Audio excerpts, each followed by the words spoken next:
Urang Aceh, yuyak dang raji. Urang Aceh kaitem, ipajo gaji ba Jawa, ilawa mantaro. Ibantu Jawa, udang zaliman yang kai pedang lawinya. Nya urangnya, urangnya ipudu le Jawa ke ayu hadak katanya. Oleh sebabnya orangnya ubena urang Aceh merdeka yang ka syahid yang mandum pole awak road. Mulai Dr. Muhtar, Dr. Zubir, itu kejadian paling kena lihat. Yang mandum urang Aceh yang iya pelamit roy ke Jawa ya pohon taroi. Itu bohai yang kanji kena, bohai yang aib kena, bohai yang anak patut agak yang kata jadi ada deh.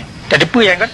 Yang mandung karena urang temikir yang betul le dia nang ro. Urang Aceh mantang ke pemulia pemerintah penjajah Jawa. Yang mandung karena pendidikan. Saya katanya mandung kali tak terima. Yang mandung karena urang Aceh hana le temikir perkara kepentingan nasional, kepada kepentingan bangsa Aceh, kepada kepentingan jemaah Aceh dalam dunia. Yang mandung pada purno. Mereka ada purno urang yang ka tihat. Pada purno urang lain yang golong tihat. Tawanya hana tepu. Yang kata bab kenila muar ke dia bak awal lah bak pun. Katanya hanya dia dengar ya tidak pemimpin bangsa Gop. Hanya dia terima perintah bak bangsa Gop. Jadi kan yang mandu sama-sama. Bangsa kaya terima perintahnya bak pemimpin bangsa lain. Dia kaya perintah kepentingan bangsa lain. Nyo tak boleh cia yang hanya tua-tua di tegan. Dan nyo tak boleh cia yang dia Aceh dalam fikiran orang Aceh kabeli dari nanggro. Yang rugolam cia nyo kemah dapat kita Aceh yang kemah merdeka.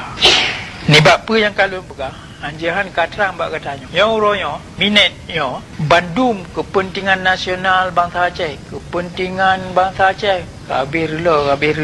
Dan urang Aceh mai itu apa bicara. Yang punya nai yang kabir hancur, hana mai itu. Kaya? Karena kata dah mantah Aceh di negara hana purno, hana tahu purno pendidikan Aceh. Dia purno pendidikan Jawa. Maksud daripada pendidikan Jawa, supaya apa yang kata jadi di Aceh orangnya ipu kekal yang sampai akhir dunia. Dan mutabak keturunan tu kabir yang tu. Membata Aceh hanya lem tu. Yo kesempatan kena lihat dia kemah ada pemerdeka road.